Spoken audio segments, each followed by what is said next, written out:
We're about to do two stories that, on the face of it, could not seem further apart. One of them set in the USA, with tentacles reaching everywhere, and the other in India. But both of them are about imperialism. Both of them are about draconian economic forces. The first concerns India and the nostalgia floating around about the Raj. The second concerns Amazon. And to help us with both these stories, we welcome back two very distinguished guests. Now, it is annoying for a guest to have to sit through an extended or even an abbreviated version of their CV, but in the case of Shashi Tharoor, I absolutely insist on reminding you that he's a member of the Indian National Congress. He was their official spokesman for Yonks. He was a career official at the UN, and he was an Under-Secretary General there, and in fact finished second in the 2006 selection for the Secretary-General job to Ban Ki-moon. Acclaimed writer, 16 or more at last count, best-selling works of fiction, non-fiction, and they're all centred on India and its history, culture, film, politics, society, foreign policy, etc. He's a columnist. He's been a columnist for all sorts of publications, from the New York Times to the Times of India, with the Washington Post, Time, Newsweek, and other publications too numerous to mention thrown in between.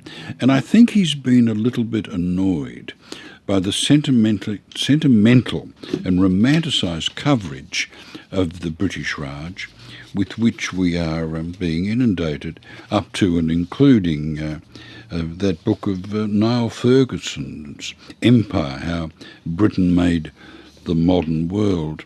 And he's about to cut to shreds any romantic notions of the Raj. Now, welcome back to the program, Shashi. It's wonderful. Thank you, Philip. Good to be with you. It's wonderful you're here. I should point out he's currently in Australia for the Melbourne Writers' Festival, where he's a guest speaker over the weekend. Now, the last time we spoke, you just had an interesting response to the video of a short speech you made at Oxford, which went viral, particularly in India. 70 years since independence, is the memory of life under British starting to fade? Do young people in India understand what happened under the British? Your answer, please. By and large, no, Philip. And I think, in fact, that was the revelation to me. When I delivered my speech at the Oxford Union on the iniquities of British colonialism, I had absolutely no expectation that it would go as viral as it did. I think in the first 24 hours after the Oxford Union put it up on their website, it had attracted 3 million downloads, and it's continued since. And I think part of the reason is precisely because Indians, whether living in India or abroad, had either never learned or had allowed themselves to forget. And the result, therefore, was that there was this shock of recognition that this is where we've come from, and we need to know it to appreciate where we are today and where we ought to be going. So there was a tremendous feedback, and that prompted my publisher to demand a book out of me on the same theme, which is what I'm here to promote at the Melbourne Writers' Festival and at the Sydney Opera House. Inglorious Empire. Is India, or does India have the largest of the diasporas? Oh, yes. I think we have something like 25 million people of Indian extraction around the world, some of whom have taken on other countries' passports and many who haven't. So it's quite a large diaspora. Okay, let's look at some of the myths swirling around the topic that you deal with in Empire. One of them seems to have manifested itself in the vote in Brexit, a sort of a yearning for an earlier time when Britain was more powerful. Well, there certainly were some people in London who started speaking of the idea of resurrecting Empire 2.0, as they put it, To which my reaction was that that would go over like a lead balloon in the former colonies. Given that we think Empire 1.0 was such a terrible idea, why on earth would you float 2.0? But, I think in looking for a post-Brexit set of connections, the former empire struck many people in Britain as a logical way to go. I say, well, that's all very well, but the terms of trade are not the ones that were available to you at the point of a gun for 200 years. It's going to be different now. And if there's give and take, yes, one can resurrect good relations, but not on the basis of the old imperial rules. As you can hear, ladies and gentlemen, we have with us a myth-buster. So let's look at some of the myths that are ripe for busting. Now, there is a perception that when the East India Company came to India, that India was an economic backwater. But that's far from the truth. Far from the truth. It was, in fact, in 1700, the richest country on earth with 27% of global GDP. And as late as 1800, when Britain was already ruling good chunks of it, it had 23% of global GDP. It was a leading manufacturer and exporter of sophisticated textiles for 2,000 years, going back to the Roman Empire. Pliny the Elder records debates in the Roman Senate, complaints of how all of Rome's gold was being sunk into India to purchase Indian muslins, linens, and fine cottons. We have accounts in British literature of shopkeepers in England in the 16th, 17th, and even early 18th centuries trying to pass off shoddily European-made goods as made in India, because made in India had a higher cachet and fetched a bigger price. So that was the country that Britain marched into, not some unsophisticated backwater, but a highly sophisticated civilization with its own banking system, its own free trade, its own ports, its own record of shipbuilding, steel making, and of course textile manufacturing. And the British systematically destroyed all of this. Well, 23% of the world's economy. It's 3% by the time the British left. And let's see how that happened. Let's have a look at some of those industries. You've mentioned textiles, huge in India in the 1600s, wasn't it?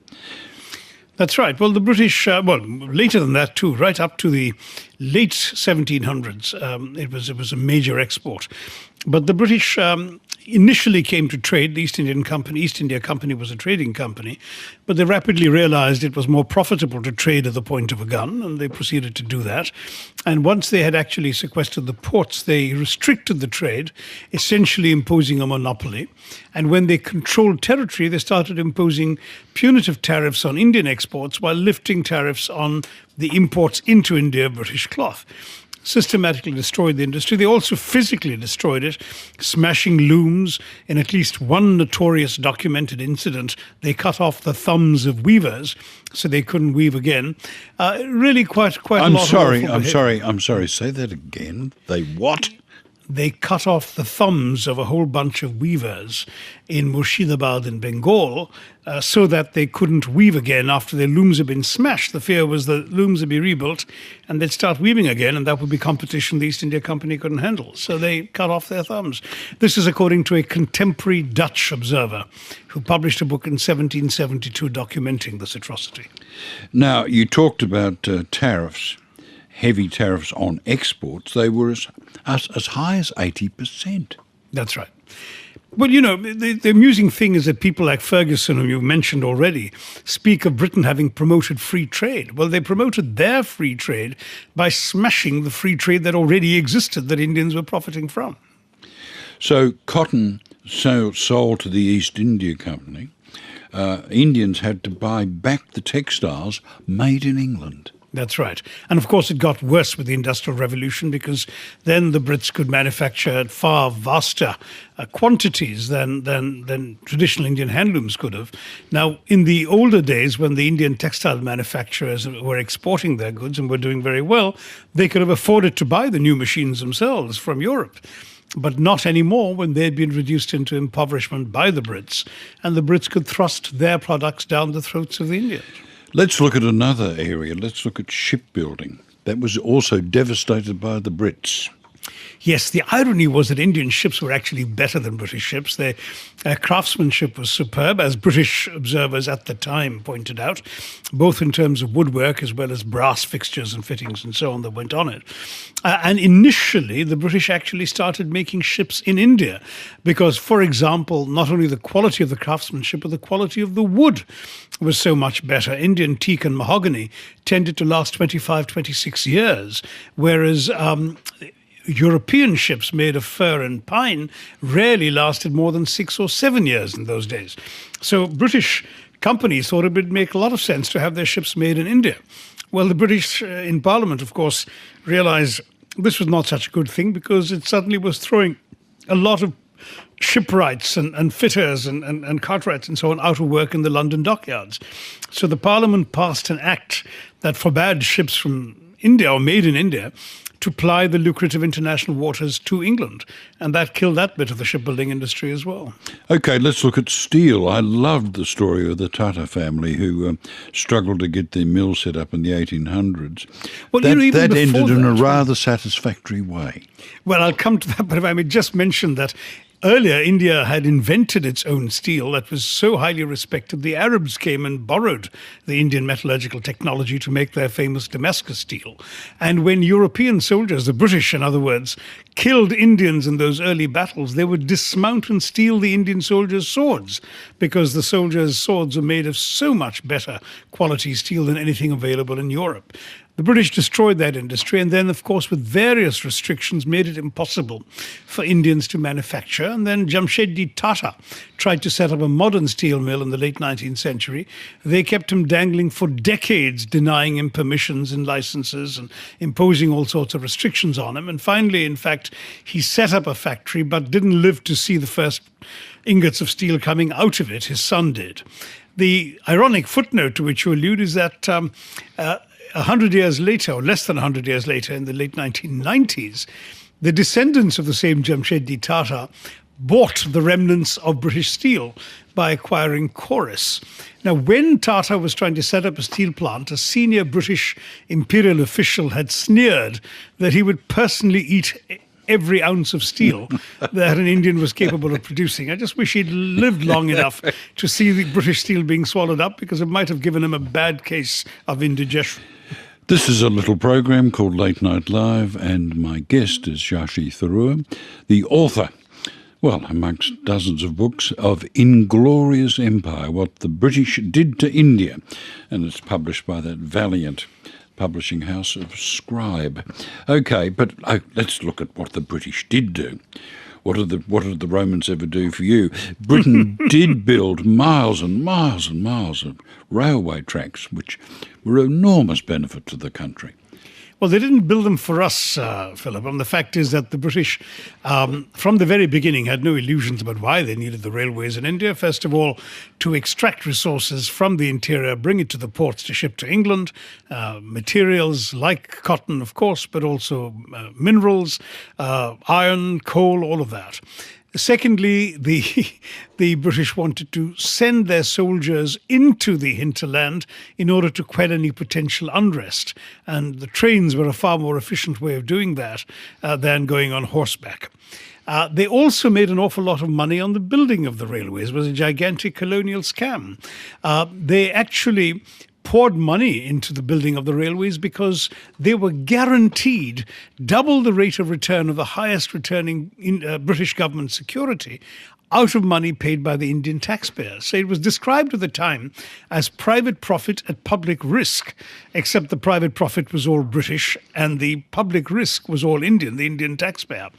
They spent so much money, in fact, that a single mile of Indian railway cost 9 times what the same mile cost in the US or Australia, for that matter, around the same time. So it really was quite deplorable. And they ran the railways as a racist enterprise, right down to the costs. I mean, the British companies paid the lowest freight rates in the world. The Indian passengers who eventually climbed on paid the highest passenger rates in the world. And it was only after independence. It's interesting that India was more than capable of building its own locomotives, but a law was passed making it impossible to manufacture them in India. That's right. In a century, between 54 and 1947, India imported 14,000 locomotives. Mainly from England, some from Germany and other European places, but mainly from England. In fact, when the railways were initially built, everything came from England. Every nut, bolt and screw, every rail, every engine, every rake, every compartment, everything came from England. So a lot of money was made by the English on the building of the Indian railways. And it was only after independence that India was able to transform the Indian railways into something designed to benefit the Indian traveller, particularly the poor Indian traveller, with what are still today amongst the cheapest rail fares in the world, the opposite of what they were under the British Raj. Well, did any British at the time acknowledge or even protest what was happening, the way they were draining your country of its wealth? Yes, I mean, in all fairness, one should point out that right throughout the colonial enterprise, there were dissenting voices in Britain. In fact, in the initial decades, the church, the missionaries, were actually quite negative about the enterprise. That changed a bit by the mid-19th century onwards. But initially, some of the most savage condemnations of the East India Company and the savagery of British colonialism was delivered by passionate preachers like William Hull, the anti-slavery campaigner, and others. A lot of my quotes in the book are actually from British sources. There were testimonies in the House of Commons, for example, including by former administrators in India, of a lot of the iniquities that the British perpetrated. So it really was something that was acknowledged at the time. This is not 2020 hindsight. It's just that those voices were drowned out by the love of lucre that kept the filthy enterprise going. Another myth you might like to bust, and that is the notion that the very nation of India was, essentially a British creation. Well, that's among the most preposterous things imaginable, because the very idea of India goes back to the Rig Veda in roughly 1500 BC, about 3,500 years ago, which actually mentions the idea of Bharat Varsh as the land between the Himalayas and the oceans. And that idea is something which civilizationally has been embedded in the Indian consciousness for those 3,500 years. And various monarchs well before the British had tried to unite the territory. The Mauryas under Chandragupta and Ashoka in the 3rd century BC did that. And then, of course, the Mughals under Akbar and Aurangzeb also controlled about 95% of the subcontinent, which, of course, is defined as including what's today Afghanistan as well as Pakistan.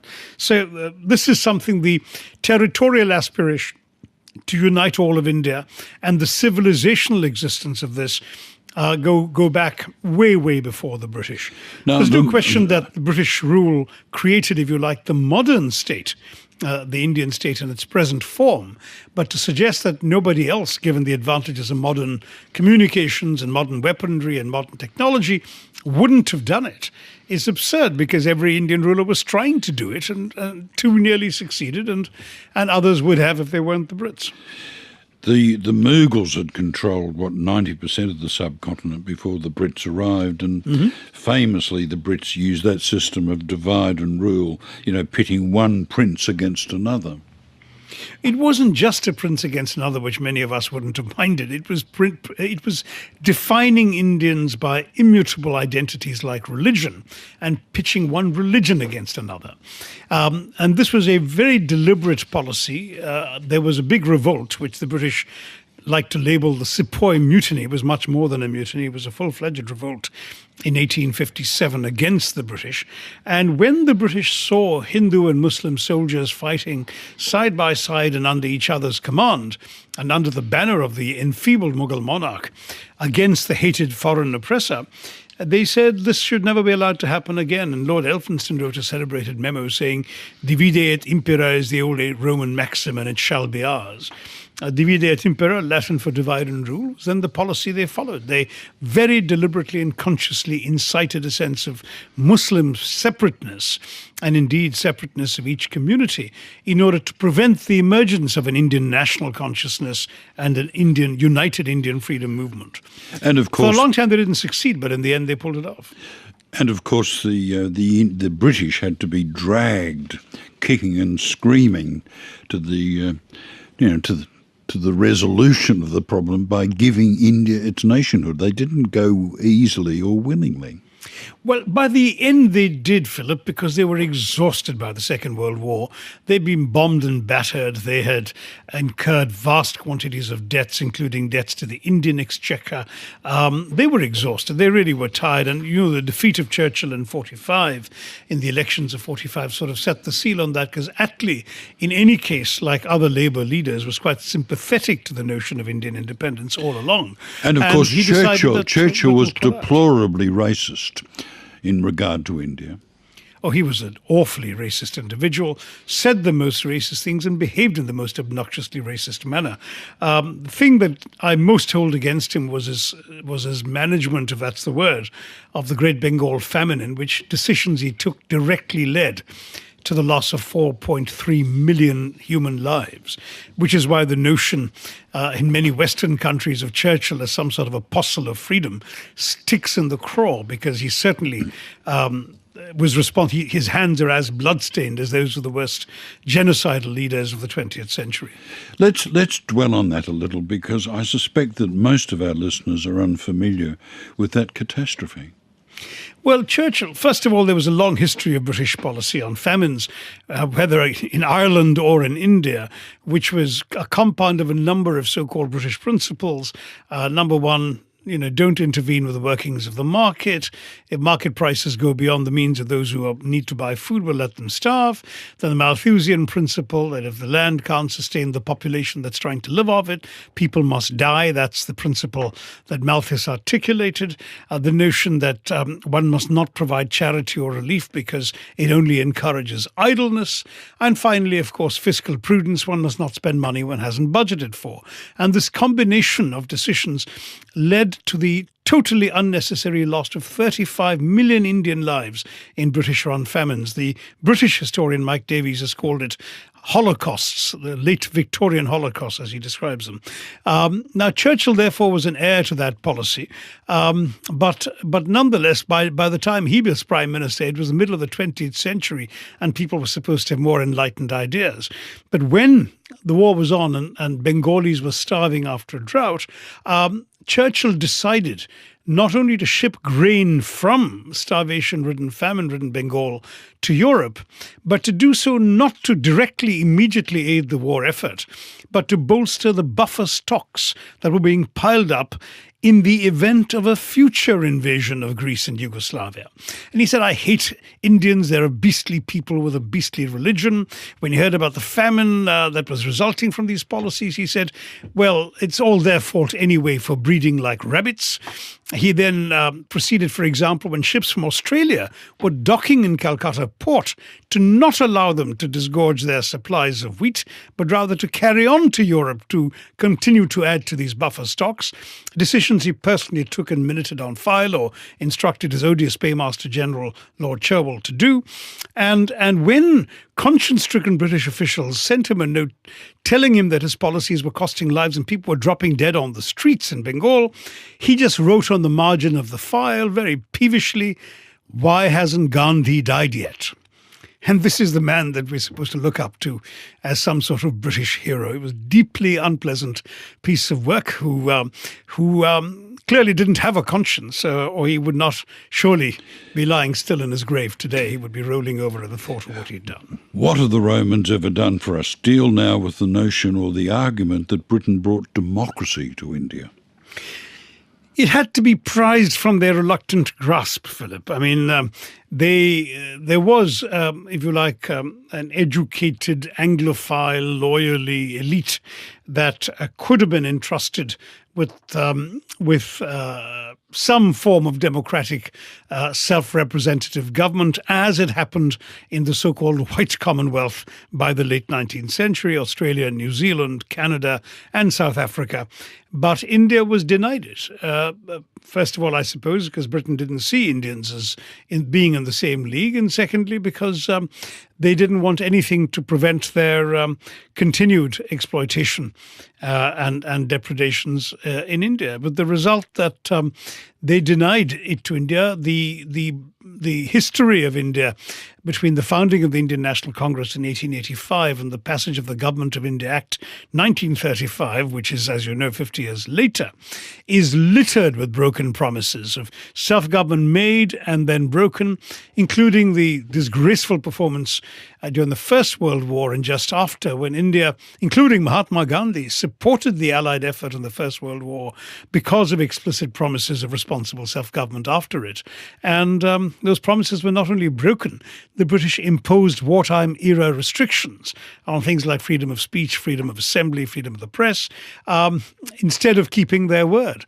And this resulted in a lot of protests, which culminated in the savagery of the Amritsar massacre, the Jallianwala Bagh massacre, in which a British general ordered the opening of fire without a single warning on unarmed men, women and children gathered in a walled garden and mowed down large numbers of them. The British admitted to 379 people killed in less than an hour. The Indians claim it was more than 1,000, but the odiousness of what happened was followed by the barring of the gates. The relatives couldn't attend to the dead, the dying and the wounded, who were forced to lie there for 24 hours to rot in the hot sun.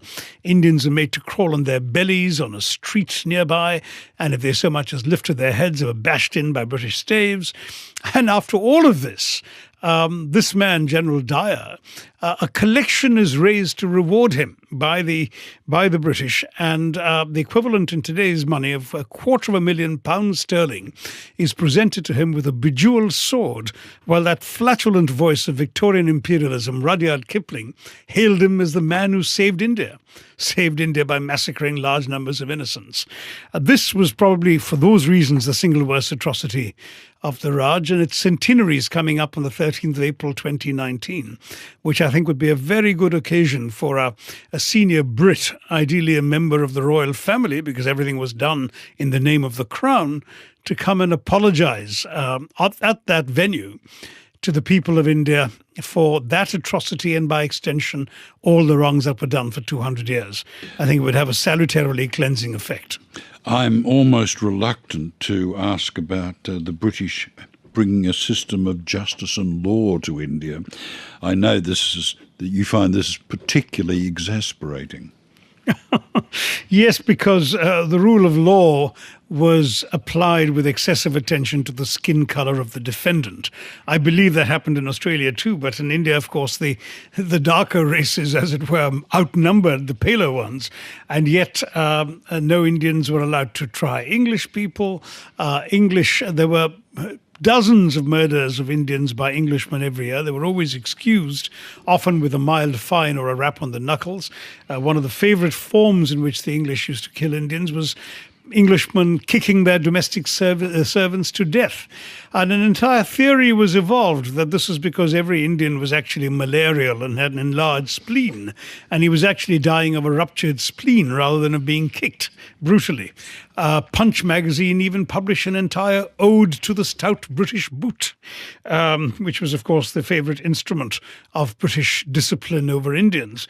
In 200 years of British rule and hundreds of deaths, there are only 3 cases recorded in which Englishmen were convicted of murdering Indians, whereas an Indian who so much as raised his hand against an Englishman was liable to be hanged, shot, jailed for life, blown from the mouth of a cannon, or transported to the Andaman Islands to serve out his life in a remote island. I mean, this was the kind of rule of law the British left us with, in addition to an excessively procedure-obsessed system, which has given India such a backlog of cases. There are still cases in India that were filed during the British Raj that haven't been adjudicated yet. One of the useful things in the new book is that you remind us that the aforementioned diaspora was in fact an official policy. Labour was shipped off to UK colonies like, Mauritius, South Africa, Fiji. Right, and initially the Strait Settlements, Singapore and so on. Not to Australia. I think they had enough others to come here, but certainly Indians helped build Singapore from scratch in the 1850s onwards. They were sent off to Southern Africa, to the Caribbean, to Mauritius, Fiji. and indentured labor was the practice. It really, in theory, wasn't slavery anymore, since slavery had been abolished. That people were essentially supposed to pay off their bondage over a period of years. But in many cases, when their bondage expired, they had no life to return to, and some of them didn't even know how to exercise the theoretical right of return. So practically nobody, not even 5% of indentured labor, ever made it back to India. They settled in the countries where they were exported to, and they became the root of this vast diaspora. There's a modern diaspora as well now of successful professionals going off to places like Australia and America, but they're much smaller in number than the descendants of these original forced indentured labourers. Did Churchill ever acknowledge how many Indian soldiers died on the battlefields for Britain? I mean, not in anything more than a perfunctory manner. The British, of course, did value military service, even if they paid the Indian soldiers less than the white ones, if they gave them inferior conditions of service and inferior residence and so on. They did tend to acknowledge Indian soldiers. So that, it's possible Churchill said something along those lines. I haven't come across it. But whether that acknowledgement involved any moral or other kind of debt to India, or certainly any political consequences, there I can assure you Churchill never saw that. But Churchill essentially saw these as sort of loyal soldiers, much the way in which a Southern American would have regarded his black slaves as sort of loyal field hands, not as people with any rights of their own. Well, you started by remembering the speech you made at Oxford that triggered the controversy. And in that you talked about whether or not Britain should pay reparations. Now, you've already said that what you'd really like to see is an apology, and you've identified the date. But isn't there a case for reparations?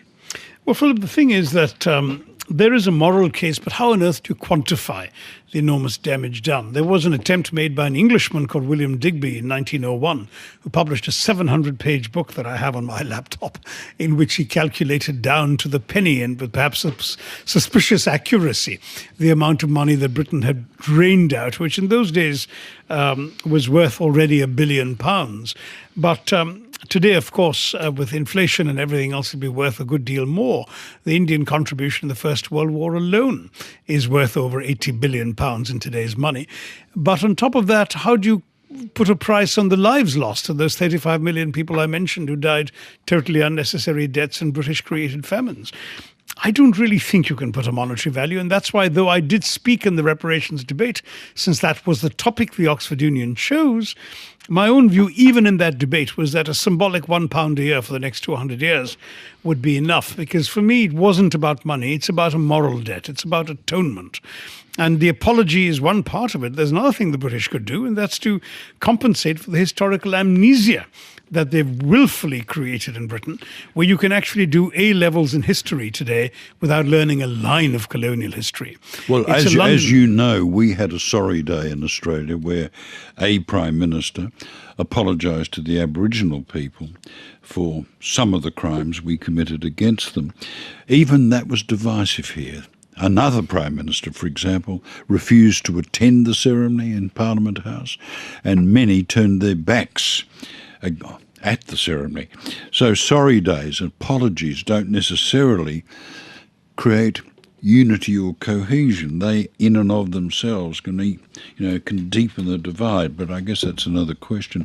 Isn't it astonishing how well India has done since independence, given the state the country was left in? Yes, well, that's certainly something one can speak of with pride. I mean, it's not that India is perfect, far from it. We are full of various flaws, and we Indians are very good at pointing out our own flaws. But when you realize the British left us with a literacy rate below 17%, and we're now up at 79%, or that only 8.8% of Indian women could read or write, and that's now up to 67%, or that life expectancy of an Indian born in 1947 when the British left was 27, and is today closer to the biblical 70, and so on and so forth. In every indicator, there's been a vast improvement given where we started. In fact, in the first 47 years of the century when the British were ruling, the economic rate of growth averaged 0.01%. And the fact is, for the last 25 years, we've consistently shot above 6%, and for a good decade, over 8%. So clearly a lot of things have been done right, and I'm proud of that. But I don't think it permits us the luxury of forgive and forget. Forgive, yes, because I think rancor, bitterness, and so on are absolutely useless emotions, and they corrode the person who feels them far more than the target of the rancor or the bitterness. But I do believe that the problem with forgive and forget is the second word. One must not forget. One must remember. One must remember the past for its own sake. Leave it in the past. Don't let it poison the present, but be conscious of it. I keep telling young people, if you don't know where you've come from, how will you appreciate where you're going? Shashi, thank you very much. Shashi Tharoor, author of Inglorious Empire, What the British Did to India, published by Scribe. He's here for the Melbourne Writers' Festival, talking on Saturday night, the 2nd of September, if you'd like to hear more from him. And yes, he will also be on stage in Sydney. We'll give you that information a little later.